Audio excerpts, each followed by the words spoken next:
Every night before going to bed, I would like you all to pray this prayer with me. But before we do that, please ensure you subscribe to this channel.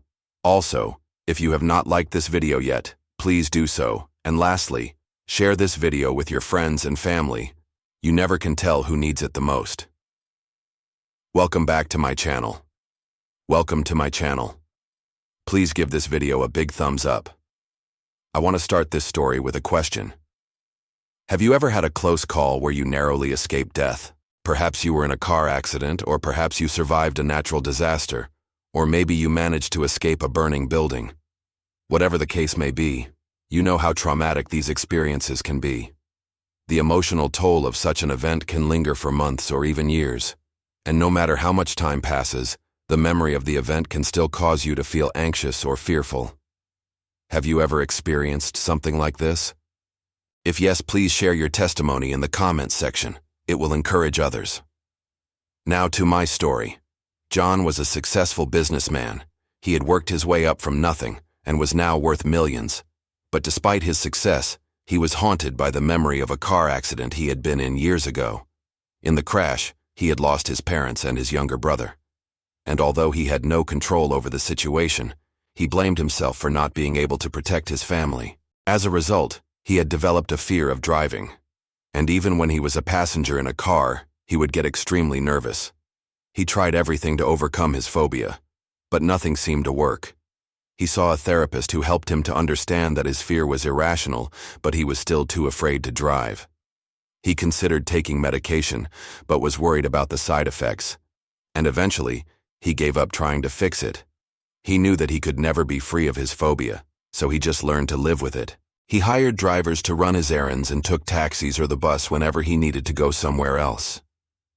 One day, John decided to take a vacation. He booked a flight to Hawaii and was excited to finally get away from his stressful life. He rented a car to explore the island and was determined to conquer his fear once and for all. On the first day, he stuck to the main roads and avoided highways altogether, but he did manage to drive through some residential areas and even parked in a public parking lot. By the end of the day, he was exhausted and frustrated, but also relieved that he had not had any panic attacks. On the second day, he decided to venture out further. He drove along the coast and stopped at a secluded beach for lunch. He felt like he was finally making progress when suddenly a wild pig ran onto the road and crashed into his rental car. The impact was violent, and John was shaken, but unharmed. However, the car was totaled, and John had no choice but to rent another one. This time he chose a small and unassuming car that looked like it wouldn't attract any attention. He drove back to the airport to collect his belongings from the rental agency and then headed back to his hotel. As he drove through the unfamiliar streets, he felt a sense of calm wash over him.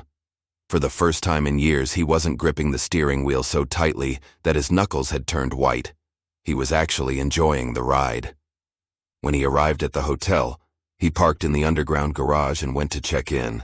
As he stepped out of the elevator on the ground floor, he noticed a group of people gathered around a television set. They were watching the local news, and John couldn't help but eavesdrop on their conversation. The news anchor was reporting on a hit-and-run accident that had occurred earlier that day. According to the report, a man had been driving down the road when a wild pig suddenly ran onto the road and crashed into his car. The driver had lost control of his vehicle and had crashed into a tree. Unfortunately, the driver had passed away on the scene. As John listened to the news report, his blood ran cold. He realized that he had been driving the same route just hours earlier, and he couldn't help but wonder if he had hit the same pig. His heart raced as he imagined the scene of the accident. Had the pig ran in front of his car? Had he swerved to avoid hitting it? What had happened to the driver of the other car? As the news report continued, John learned that the driver of the other car was a local resident who had been on his way home from work. He was a father of 2 young children, and his wife was pregnant with their 3rd child. The hit-and-run accident had not only taken his life, but also left his family without a husband and a father. John felt a surge of guilt and shame wash over him.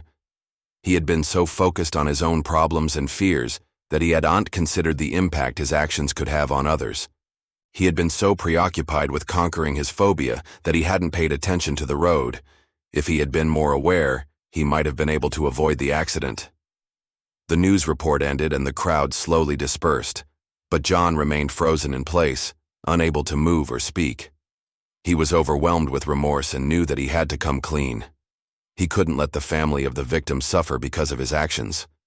With trembling hands, John dialed the police department. He explained what he had seen and listened as the operator took down his information. As the minutes ticked by, John felt his anxiety level rise. He paced back and forth in his room, unable to focus on anything else. All he could think about was the accident and the family of the victim. Suddenly, there was a loud knock on the door.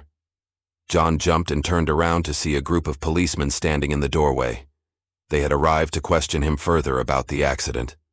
John took a deep breath and stepped forward. He knew that he had to tell the truth, no matter how difficult it might be. As the officers questioned him, John recounted the events of the previous day. He described the accident in detail and admitted that he had not reported it to the police. He explained that he had been shaken by the incident and had panicked, thinking that he might be in trouble for hitting the pig. The officers listened intently, taking notes and occasionally asking follow-up questions. After several hours of questioning, the officers thanked John for his cooperation and told him that they needed to run some tests on the car. Before they left, one of the officers handed John a card. It was the victim's family's contact information. The officer explained that they wanted to give the family closure and needed to know if John had witnessed the accident. John clutched the card in his hand, his fingers trembling. He knew that he couldn't keep them in the dark any longer. It was time to come clean. With a deep breath, he dialed the number on the card. A woman's voice answered, and John introduced himself. He explained that he was calling from the police department and needed to ask her a few questions about her husband. As he spoke, he could hear sniffles and sobs on the other end of the line. He knew that this was a difficult conversation to have, but it needed to be done. John asked about her husband's routine and work schedule, gathering information about the accident. With each question, the woman became more agitated. She accused John of wasting her time and demanded to know why he was asking these questions. John hesitated, unsure of how to proceed. He needed to break the news to her gently, but he also needed to be honest. Finally, he took a deep breath and told her the truth. He explained that her husband had been involved in an accident, but it wasn't clear who was responsible. He offered his condolences and promised to keep her updated. The woman screamed and hung up the phone. John stared at the receiver in his hand, feeling guilty and ashamed. He knew that he had caused her pain, but he had to do what was right. He had to come clean and face the consequences of his actions. To be continued in Part 2. Please subscribe to this channel if you haven't, so you do not miss Part 2. Give this video a big thumbs up, share it with your friends and family, and remember, Jesus loves you.